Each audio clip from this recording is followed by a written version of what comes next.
Hello po, ito po, magpiprito ako ng isda dahil magluluto ako ng pizza shadow. Bawang po.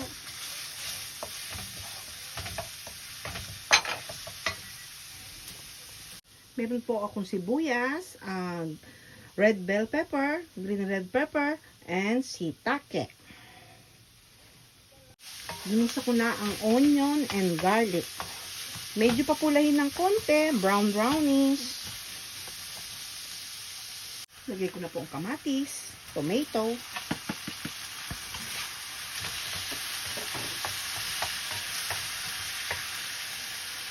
Lagyan ko na po silang torigara, chicken stock, pepper, garlic powder,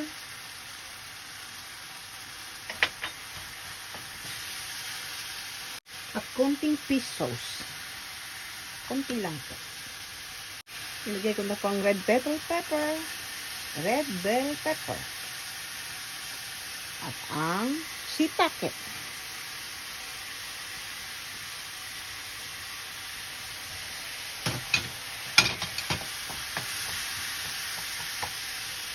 Lagyan ko po siya ng konting tubig na mainit. Lalagyan ko din siya ng itlog mamaya. Babatiin ko po ito. Lagyan din po natin ng konting toyo.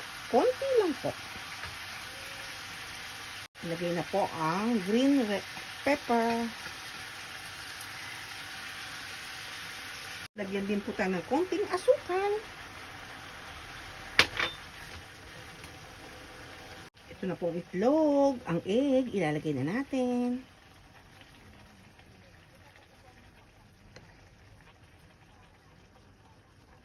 Ayan po. Konting halo-halo. Ilalagay ko na po ang isda kanina. Tara. Sa ibabaw lang po yan.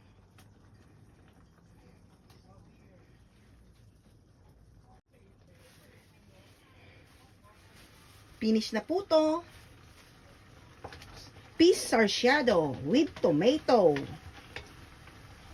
Thanks for watching po. Bye-bye. Pizza shadow.